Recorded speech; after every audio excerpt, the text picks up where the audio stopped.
Good morning everyone. मैं मनीष शर्मा आप सभी का स्वागत करता हूं इस ऑनलाइन क्लासेस में जो कि आचार्य चाणक्य स्कूल के द्वारा बड़े ही सफलतापूर्वक चलाई जा रही हैं कोरोना काल में। और जैसा कि आप देख सकते हैं आज हम स्टार्ट कर रहे हैं मैथमेटिक्स क्लास 12th का chapter number 4 inverse trigonometric functions. तो सबसे पहले हमारा जो एक्सरसाइज आता है वो है एक्सरसाइज 4A। यहाँ पे मैंने स्टार्ट ही किया है चैप्टर 4 से, ये हमारा पहला वीडियो है जिसमें एक्सरसाइज में हमारा पहला क्वेश्चन है उसमें हमें हर ट्रिग्नोमेट्रिक फंक्शन का एक प्रिंसिपल वैल्यू निकालना है। प्रिंसिपल वैल्यू, तो प्रिंसिपल वैल्यू निकालने का जो आसान तरीका है उसका हम इस्तेमाल करेंगे यहाँ पर, ताकि आप लोगों को भी ज़्यादा दिक्कत ना जाए इसमें। तो ट्रिग्नोमेट्रिक फंक्शन हम पहले भी ट्रिग्नोमेट्री पढ़ चुके हैं, sine cos tan cosec sec cot, बड़े ही फैमिलियर हैं इन चीज़ों से। तो जो पहला क्वेश्चन दिया हुआ है वो दिया हुआ है साइन इनवर्स -1।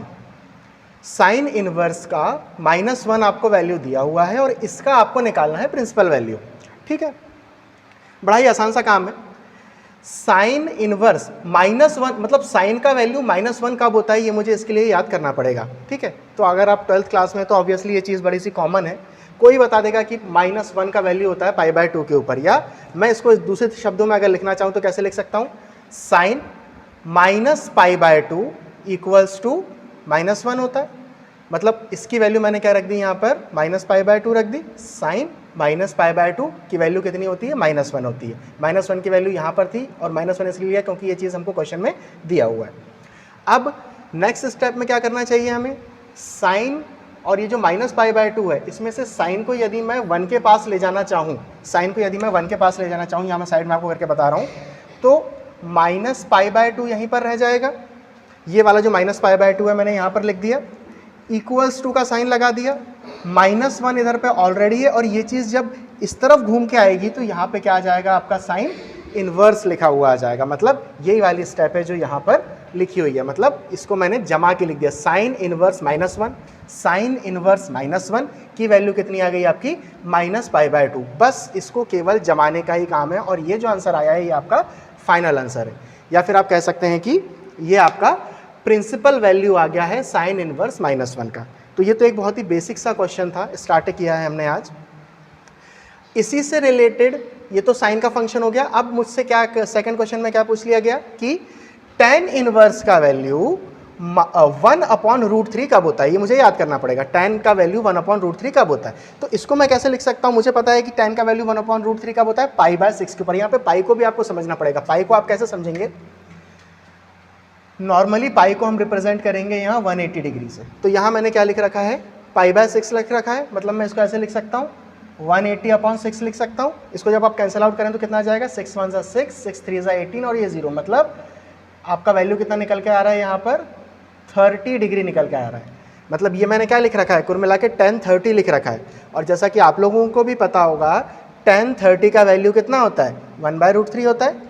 बट यहाँ पे आप डायरेक्टली tan 30 नहीं लिखेंगे, जो tan 30 मैंने यहाँ पर लिखा हुआ है ना, ये चीज़ आप डायरेक्टली यहाँ पर नहीं लिख सकते, आपको उसको पाई के फॉर्म में लिखना पड़ेगा। मतलब π/6 कुल मिला के ये लिखा हुआ है tan 30 ये लिखा हुआ है, लेकिन डिग्री के फॉर्म में नहीं, पाई के फॉर्म में। अब ये तो मैंने वैल्यू यहाँ पर जमा दी, बाजू में 1/√3 लिख दिया, कुल मिला के ये एक जैसी चीज़ें ही लिखी हुई हैं। अब क्या करना है, जैसे यहाँ पर किया था, tan को उठा के किसके पास ले जाओ आप, 1/√3 के पास ले जाओ, तो ये कुछ ऐसा दिखने लगेगा। मतलब π/6, ये वाला π/6 इक्वल्स टू 1/√3 और π/6 के साथ जो tan है वो दूसरी तरफ जाएगा तो क्या बन जाएगा, tan इनवर्स बन जाएगा। और ये वाली स्टेप आपकी यहाँ पर लिखी हुई है। मतलब tan इनवर्स 1/√3 का वैल्यू कितना निकल के आया, प्रिंसिपल वैल्यू कितना निकल करके आया, π/6। या π/6 को आप दूसरे शब्दों में क्या बोल सकते हैं, π/6 को दूसरे शब्दों में आप बोल सकते हैं tan 30 degree. But again degree का उपयोग नहीं करना है, पाई का उपयोग करना है। पाई को हम यहाँ पर यूज़ करेंगे। इसी तरह से नेक्स्ट क्वेश्चन आता है, बड़ा ही आसान लगेगा ये वाला क्वेश्चन आप लोगों को। कॉट इनवर्स -1/√3, जिस तरह से हमने tan का किया उस तरह से कॉट का भी कर सकते हैं। चलिए देख लेते हैं। सबसे पहली बात, टेबल याद होना चाहिए कि कॉट का वैल्यु 1/√3 कब होता है। तो कॉट का वैल्यू 1/√3 होगा 2π/3 के ऊपर। 2π/3 से मेरा मतलब है, पाई की जगह मैं क्या लिख सकता हूँ, 180/3। ये मैंने क्या लिख रखा है, ये वाली वैल्यू यहाँ पर लिख दी, 2π/3। 2π मतलब 180/3, कैंसिल आउट करें, 3 1 = 3, 3 6 18 और ये 0, 6 2 12, मतलब आपका आंसर कितना आ गया 120 डिग्री। मतलब मैंने यहाँ पे ये क्या वैल्यू लिख रखी है, this value is equals to 120 degree. Cot 120 degree पे जाकर के कितना हो जाता है -1/√3। तो ये वैल्यू आप लोगों को याद होनी चाहिए। अब जैसा कि हम बाकी दो क्वेश्चंस में करते आ रहे हैं, इस कॉट को किसके पास ले जाएंगे, -1/√3 के पास ले जाएंगे। अब जैसे ही ये वैल्यू इस तरफ आएगी, अपॉन में रहेगी, ऊपर जाएगा तो उसके साथ क्या लग जाएगा, इन्वर्स। मैं आप लोगों को एक चीज़ और क्लियर कर देता हूँ, हो सकता है कुछ बच्चों को समझ में ना आ रहा हो कि ये वैल्यू इन्वर्स में कैसे आ जाती है। इसी क्वेश्चन को ले लेते हैं। जैसे कि मेरे पास क्या लिखा हुआ है, कॉट 2π/3 इक्वल्स टू -1/√3 लिखा हुआ है। अब क्या हो रहा है क्वेश्चन में, ये वैल्यू उधर जाकर के इन्वर्स की हो जा रही है। तो ये कैसे हो जा रही है, ये भी आप लोगों को मैं क्लियर कर देता हूँ। 2π/3 को अपन यहीं रहने देते हैं, इक्वल्स टू, ये चीज़ यहाँ मल्टीप्लीकेशन में है, नीचे आएगी तो डिवाइड में होने वाली है। तो क्या मैं इसको ऐसा लिख सकता हूँ 1/√3, और ये नीचे आकर के क्या हो जाएगा, कुछ ऐसा दिखेगा आपको, 1/cot डिवाइड में आएगा, यहाँ मल्टीप्लाई में था, इस तरफ आकर के ये चीज़ डिवाइड में हो गया। अब इसको जब ऊपर करते हैं अपन, तो बड़ा बेसिक सा रूल है, जब ये ऊपर जाएगा तो क्या हो जाएगा, कॉट का इन्वर्स हो जाएगा। मतलब इसके पास अभी पावर कितनी है, 1 की पावर है, ऊपर जाएगी तो वो पावर किसकी हो जाएगी, -1 की हो जाएगी। और ये वाली चीज़ हमारे पास -1/√3 ऑलरेडी। तो इस तरीके से ये वाली स्टेप आ रही है इस क्वेश्चन में भी, और इन दोनों क्वेश्चंस में भी। ये वाली जो स्टेप आई है कॉट इन्वर्स वाली, काफ़ी बच्चों को एकदम से समझ में नहीं आता है, तो पैनिक होने की ज़रूरत नहीं है। ये चीज़ मैंने यहाँ पर भी डबल से समझा दिया, हालांकि बहुत बेसिक सा चीज़ है ये, बट इट्स ओके। अब इसी तरह से आते हैं हम नेक्स्ट क्वेश्चन के ऊपर, फोर्थ वाले क्वेश्चन के ऊपर। कॉज़ैक इन्वर्स का वैल्यू फाइंड आउट करना है -2 के ऊपर। पहले तो ये पता होना चाहिए कि ये होता कब है। अब ये वैल्यू मैंने कितनी लिख रखी है, π/6। अब π/6 को आप डिग्रीज में कन्वर्ट करने जाएंगे तो अगेन यही फिनोमेना आएगा जो यहाँ पे ऑलरेडी है, π/6। मतलब ये वैल्यू कितनी हो गई, π/6 का मतलब क्या है यहाँ पर 30 डिग्री। ये चीज़ हो गया आपका कॉज़ैक 30 डिग्री। और इक्वल्स टू में क्या ले लेंगे हम, -2 ले लेंगे। अगेन इसको इस तरफ पहुँचाएंगे तो क्या हो जाएगा, ये वाला चीज़ जो कॉज़ैक था वो इन्वर्स का होकर के -2 के साथ आ जाएगा। तो ये क्या हो जाएगा, कॉज़ैक इन्वर्स -2, और बाजू में क्या हो जाएगा -π/6। मतलब इसका प्रिंसिपल वैल्यू, कॉज़ैक इन्वर्स -2 का प्रिंसिपल वैल्यू कितना निकल के आया, -π/6। अगर आप लोग ध्यान से देखें तो हर क्वेश्चन में ही उसका आंसर छुपा हुआ है। बस आपको टेबल याद होना चाहिए, प्रिंसिपल वैल्यू निकालना कोई बड़ी बात नहीं है यदि आपको टेबल याद है तो। इसी तरह से आते हैं नेक्स्ट क्वेश्चन पे। इसको मैंने थोड़ा सा अलग तरीके से किया है। ये जो 1 2 3 और 4 क्वेश्चंस हैं, ये बड़े ही बेसिक क्वेश्चंस हैं, इनको मैंने नॉर्मली कर दिया। अब जिस तरीके से ये क्वेश्चन होने जा रहा है, फिफ्थ वाला साइन इनवर्स का, ये क्वेश्चन हो जाए उसी तरीके से आप इनको भी कर सकते हो। समझते हैं, इसमें मैंने थोड़ा सा चेंज किया है, बहुत थोड़ा सा चेंज किया है। ये क्वेश्चन दिया हुआ है साइन इनवर्स -√3/2 मुझे दिया हुआ है। मैंने इसमें क्या ऐड कर दिया, इस पूरे क्वेश्चन को किसके बराबर मान लिया, थीटा के बराबर मान लिया। किसी भी एक एंगल थीटा के बराबर मैंने इसको मान लिया। अब ये वाली चीज़ थीटा के बराबर मान ली, क्या करना चाहिए, साइन इनवर्स को पहुंचा देते हैं थीटा के पास। तो यहाँ ये चीज़ ऑलरेडी इनवर्स में है, ये वाली चीज़ ऑलरेडी इनवर्स में है। इधर नीचे आकर के डिवाइड में होकर के जब ये ऊपर आएगा तो ये साइन थीटा दिखने लगेगा, और साइड में -√3/2 ऑलरेडी था मेरे पास। तो अब यहाँ पर आकर के इतना हो जाने के बाद आपका वैल्यू कितना हो जाएगा, साइन का वैल्यू -√3/2 कब होता है, साइन π/3 पे होता है, और ये माइनस साइन सामने आ जाएगा। तो साइन π/3 मतलब कितना, साइन π/3 मतलब कितना हो जाएगा आपका, साइन π/3, पाई को क्या लिख सकते हो 180/3, 3 1 3, 3 6 18, मतलब साइन 60 का वैल्यू निकल के आया ये। तो साइन 60 का वैल्यू आपको ही पता है कितना होता है, √3/2, और ये माइनस साइन आपका सामने आ जाएगा। अब इसके बाद जो हमारा नेक्स्ट स्टेप आता है वो क्या आता है, ये क्या बन के आया, साइन थीटा इक्वल्स टू -√3/2। उसको मैंने चेंज करके क्या लिख दिया, माइनस साइन π/3। अब ये मैं करूँगा, देखो साइन तो वैसा का वैसा रहने दीजिए आप। यहाँ पर क्या लिख सकते हैं, इस π/3 को अपन क्या लिख सकते हैं, इस π/3 को लिख सकते हैं पाई माइनस π/3। ये जो माइनस साइन है ये कहाँ चला गया, इस स्टेप में ये माइनस साइन नहीं आया है। कैसे नहीं आया है, ये मैंने क्या लिखा, साइन पाई, मतलब पाई का वैल्यू 180, साइन पाई प्लस इस पूरे को मैं बोल देता हूँ थीटा। तो sine 180 plus theta equals to minus sine theta. Again ये वही टेबल वाली बात आ गई। अगर आपको टेबल आता है तो आपको ये भी याद होगा कि sine 180 plus theta equals to minus sine theta. और ये वैल्यू किसका काम कर रही है, π/3 किसका काम कर रही है, थीटा का काम कर रही है। और उसके साथ मैंने 180 को यहाँ पर जोड़ दिया, तो इस स्टेप में माइनस साइन आपका गायब हो जाएगा। तो ये चीज़ को मैं इस तरीके से लिख सकता हूँ, साइन 180 प्लस थीटा। अब साइड में ये वाला साइन थीटा तो ऑलरेडी चल ही रहा है, आप लोग यदि चाहें तो यहाँ पर भी लिख सकते हैं, यहाँ पर भी आएगा साइन थीटा, लिखें तो ठीक, ना लिखें तो भी ठीक, कोई फ़र्क नहीं पड़ता उससे खास। नेक्स्ट स्टेप में मैंने लिख दिया था। इसको सॉल्व करेंगे तो कितना आने वाला है, एलसीएम ले लेंगे, 3 पाई प्लस पाई 4 पाई हो जाएगा, और अपॉन में 3 ऑलरेडी है ही, और इस साइड में साइन थीटा भी ये चल ही रहा है, ये वाला साइन थीटा, ये वाला साइन थीटा, ये वाला साइन थीटा। अब sine theta equals to sine 4 pi by 3, इसकी अगली स्टेप क्या हो जाएगी, साइन से साइन हट जाएगा, theta equals to 4 pi by 3, ये आपका थीटा का वैल्यू आ गया, या प्रिंसिपल वैल्यू आ गया इस वाले क्वेश्चन का। जिस तरीके से मैंने इस क्वेश्चन को किया है उसी तरीके से आप इन 4 क्वेश्चंस को भी ट्राई कर। तो इसके बाद हमारा जो नेक्स्ट क्वेश्चन आता है वो आता है ये question, cos inverse minus √3/2 equals to theta. ये हमारे क्वेश्चन नंबर 1 का लास्ट क्वेश्चन है, क्वेश्चन नंबर 1 का लास्ट क्वेश्चन, जिसमें हम अभी तक निकाल रहे हैं प्रिंसिपल वैल्यूज। तो अब निकालना है कॉज इनवर्स माइनस √3/2 का वैल्यू निकालना है, जैसे मैंने लास्ट क्वेश्चन में किया था। साइन वाला क्वेश्चन जो था साइन इनवर्स वाला जो क्वेश्चन था उसको मैंने इक्वल्स टू थीटा मान लिया था। तो इस क्वेश्चन में भी हम क्या करेंगे, इस पूरी वैल्यू को क्या मान लेंगे, थीटा मान लेंगे, ठीक है। तो ये पूरी वैल्यू मैंने थीटा मान ली। इसके बाद हमारी नेक्स्ट स्टेप क्या होती है, जो भी ट्रिग्नोमेट्रिकल टर्म यहाँ पर दिया हुआ है उसको उठा के कहाँ ले जाओ, थीटा के पास ले जाओ। तो यहाँ पे इन्वर्स में था, इस तरफ जाएगा तो इन्वर्स हट जाएगा, इसका मल्टीप्लिकेशन में है, डिवाइड में आएगा, ऊपर जाएगा तो क्या हो जाएगा, ये कॉस थीटा हो जाएगा, और साइड में ये वैल्यू ऑलरेडी दी हुई है मुझे, माइनस √3/2, ये मुझे ऑलरेडी दिया हुआ है।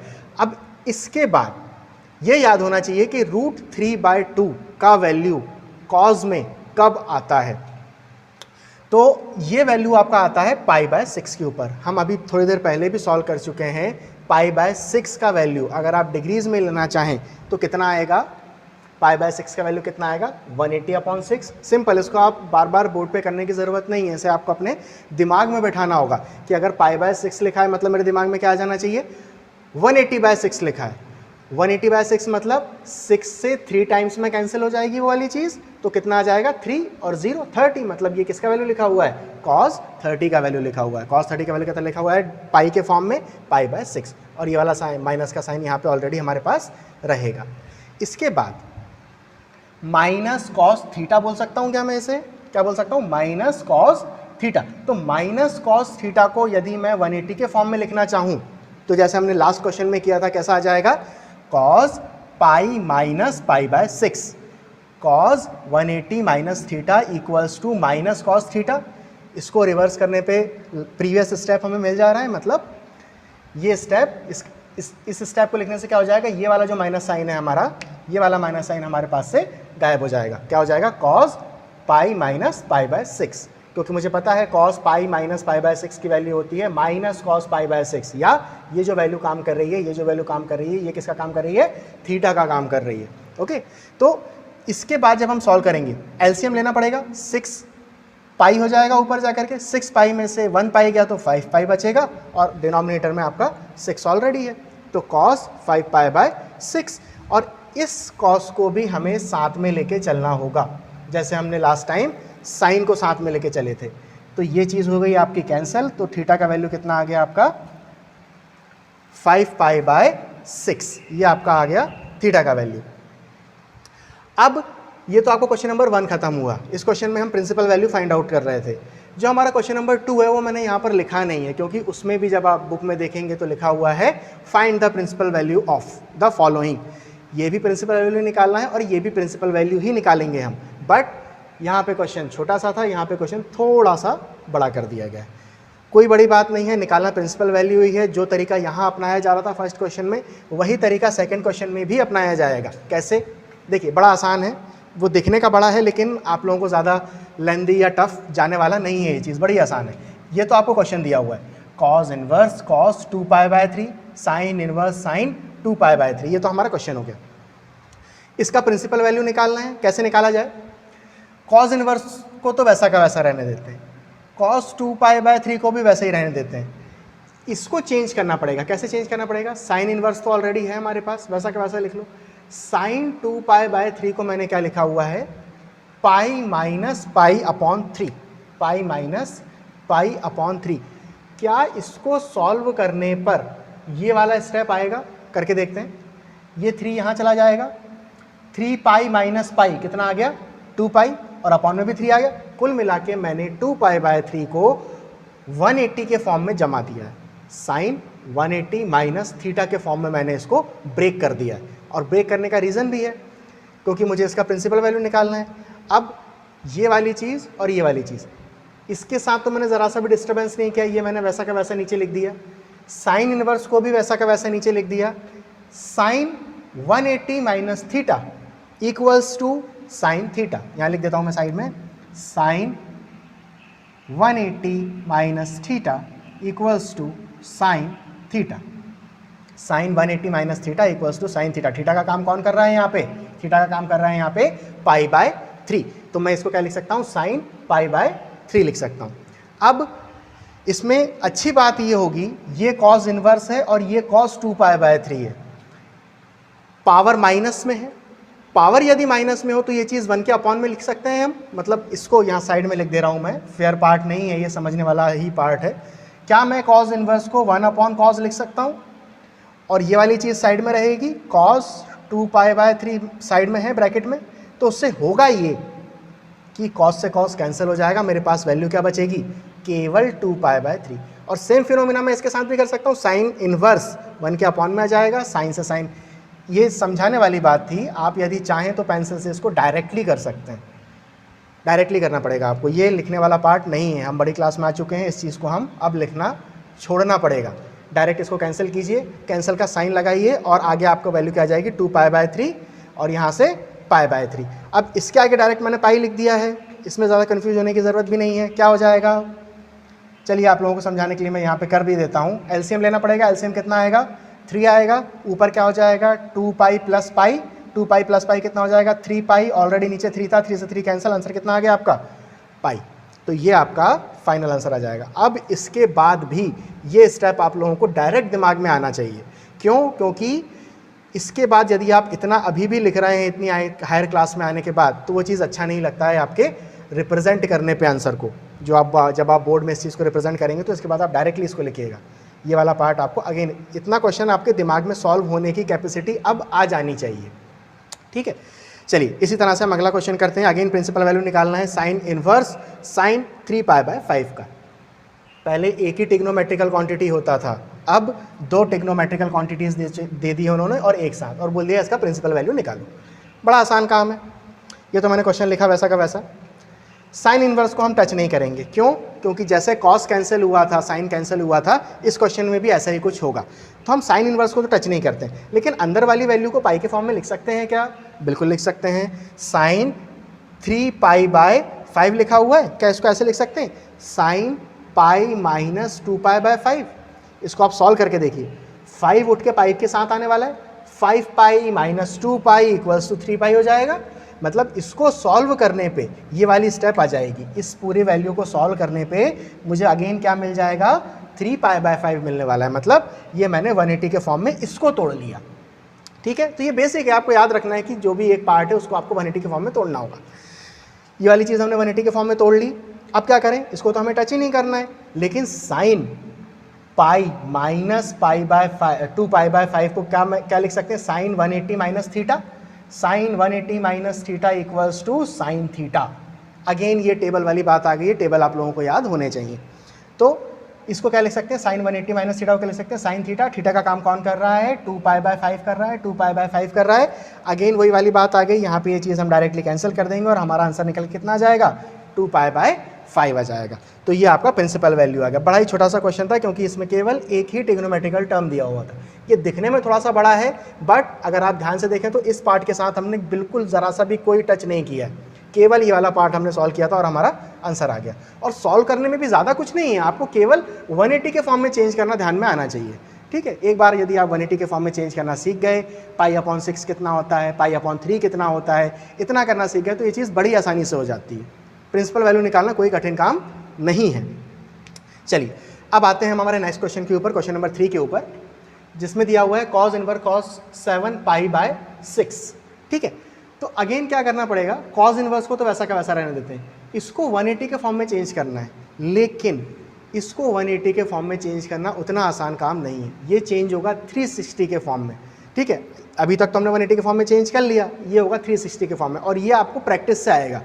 अब जैसे कि अपने को नहीं आता, हम क्या करेंगे, इसको 180 के फॉर्म में चेंज करने की कोशिश करेंगे, वो नहीं होगा, आपका क्वेश्चन वहाँ पे जाके अटक जाएगा। इसको काय में चेंज करना पड़ेगा, 2 पाई के फॉर्म में चेंज करना पड़ेगा। अब 2 पाई मतलब क्या, पाई का मतलब 180 होता था, तो 2 पाई का मतलब हो जाएगा 2 इंटू 180 मतलब 360। मैं इसको 360 के फॉर्म में चेंज कर रहा हूँ, तो cos 2 pi minus 5 pi by 6, ये यदि आपने ब्रेक कर लिया तो आपका क्वेश्चन वहाँ पे 90% सॉल्व हो जाता है।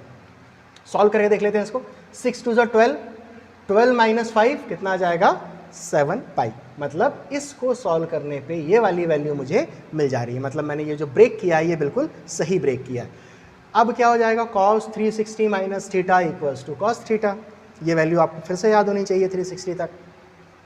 कॉस इनवर्स को टच नहीं किया, cos 360 minus theta cos theta हो जाता है, थीटा का काम कर रहा है 5 पाई बाय 6, थीटा का काम कर रहा है 5 पाई बाय 6, ये 6 है, सॉरी ये 6 है, अगेन कैंसिल आउट हो जाएगा, आंसर कितना निकल के आ गया, 5 पाई बाय 6 निकल के आ गया। ठीक है, बड़ा ही आसान क्वेश्चन था ये, बस ये ध्यान रखिएगा कि यहाँ पे 180 के फॉर्म में नहीं 360 के फॉर्म में चेंज किया गया है।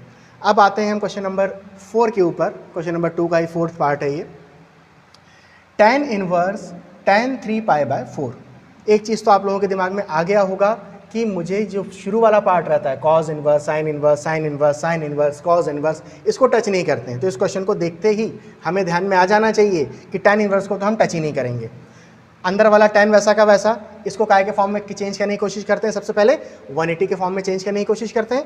तो इसको आप क्या लिख सकते हो, 180 माइनस पाई बाय 4 लिख सकते हो क्या, बिल्कुल लिख सकते हैं। सॉल्व करके देखते हैं, 4 pi minus pi equals to 3 pi आ जाएगा, और डिनोमिनेटर में 4, मतलब 180 माइनस पाई बाय 4, इसको सॉल्व करने पे प्रीवियस स्टेप मुझे मिल जा रहा है, मतलब ये वाली चीज़ मैंने बिल्कुल सही की है। क्या करें अब, इसको tan 180 माइनस थीटा के फॉर्म में आ गया। अब ये तो वैसा का वैसा लिख देते हैं, tan 180 minus theta equals to minus tan theta. tan, ये चीज़ मैंने यहाँ पर लिख भी दिया है, देखिए tan 180 minus theta equals to minus tan theta, theta का काम अगेन कर रहा है यहाँ पर पाई बाय 4 पाई बाय 4। अब होगा क्या, इसके बाद जो फॉर्मूला लगेगा इसको तो हम वैसे ही रखते हैं, minus tan theta equals to tan of minus theta. ये चीज़ मैंने यहाँ पर लिखा हुआ है, वो वाला नहीं लिखा, ये वाला चीज़ मैंने यहाँ पर लिखा हुआ है कि माइनस tan थीटा, ये आइडेंटिटी होता है, minus tan theta equals to tan minus theta. ये जो माइनस का साइन है ये थीटा के साथ चला जाएगा। अब ये एक बार सामने से माइनस साइन हट गया, मतलब अगेन ये चीज़ क्या हो जाएगा, कैंसल आउट हो गया। ये मैंने फॉर्मूला लिख रखा है यहाँ पर, और आपका आंसर कितना निकल के आ रहा है, माइनस पाई बाय 4 निकल के आ रहा है। तो ये जो क्वेश्चन था, ये क्वेश्चन भी बड़ा आसान है बाकी क्वेश्चंस की तरह। एक जो दिक्कत देगा उसमें आपको केवल ये वाला दिक्कत देगा, 180 के फॉर्म में चेंज नहीं होगा, 360 के फॉर्म में चेंज करेंगे। बाकी अब तक हमने जितने भी क्वेश्चंस किए हैं और उनको चेंज करने वाला बात आया है, तो ज़्यादातर क्वेश्चंस में हमने उसे 180 के फॉर्म में ही चेंज किया है। अब ये आपका वीडियो यहाँ पर ख़त्म होता है। तो इसके बाद हमारा जो नेक्स्ट क्वेश्चन आता है वो आता है question number 3, find the value. इसमें आपको सिंपली दिया हुआ है फाइंड द वैल्यू। अभी तक दोनों क्वेश्चंस में हमारे साथ जो वर्ड था वो था प्रिंसिपल वैल्यू, इस क्वेश्चन में दिया हुआ है फाइंड द वैल्यू। तो ट्रिग्नोमेट्रिक फंक्शन में थोड़ा सा चेंज कर दिया उन्होंने, साइन ट्रिग्नोमेट्रिक जो फंक्शन दिया हुआ है वो साइन का दिया हुआ है, पाई by 2 minus sine inverse minus 1/2 दिया हुआ है। यहाँ पर पाई बाय 2 दिया हुआ है, यहाँ पर 1/2 दिया हुआ है। ठीक है, तो इसको सॉल्व करने के लिए कोई बड़ी चीज़ नहीं, बड़ा आसान सा क्वेश्चन है ये। साइन को तो हम वैसे ही रहने देते हैं, अभी तक भी हमने जितने भी क्वेश्चन किए हैं उसके उन क्वेश्चंस में ब्रैकेट के पहले वाला पार्ट में जो कुछ भी ट्रिग्नोमेट्रिक फंक्शन लिखा हुआ था वो वैसा का वैसा ही था। इस क्वेश्चन में ही वैसा का वैसा रहने देते हैं, साइन को साइन रहने देते हैं, पाई बाय 2 पाई बाय 2। अब साइन इनवर्स, ये जो थीटा दिया हुआ है आपको माइनस 1/2, जो वैल्यू यहाँ पर है वो थीटा की वैल्यू है। तो माइनस 1/2 जो थीटा दिया हुआ है, इसका माइनस साइन यदि मैं बाहर ले जाऊं तो ये माइनस साइन क्या हो जाएगा, आपको पॉजिटिव हो जाएगा।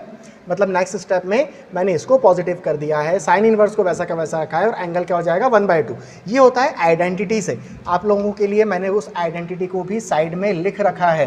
क्या लिख रखा है, sine inverse minus theta, sine inverse minus theta equals to minus sine inverse theta.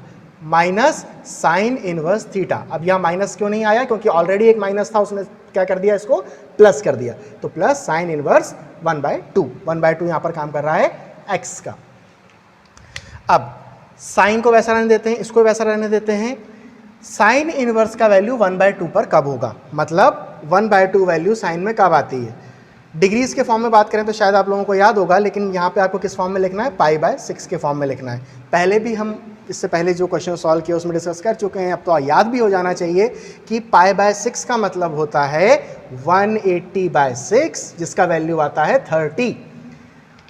तो ये साइन 30 का वैल्यू दिया हुआ है, कितना हो जाएगा, मतलब मैं साइन इनवर्स 1/2 को क्या लिख सकता हूँ, साइन 30 डिग्री लिख सकता हूँ, बट डिग्री के फॉर्म में नहीं लिखना है, π/6 के फॉर्म में हमको लिखना है। इसके बाद इसको वैसा का वैसा रहने देते हैं। यहाँ पे क्या हो जाएगा, जो लास्ट क्वेश्चंस में हुआ था कुछ ऐसा, मतलब साइन इनवर्स से साइन का वैल्यू खत्म हो जाएगा, ये π/2 बचा, ये π/6 बचा। इसको जब आप सॉल्व करेंगे एलसीएम लेकर तो कितना आ जाएगा आपका, साइन तो वैसा का वैसा रहेगा, ये कितना हो जाएगा एलसीएम लेने के बाद 4π/6।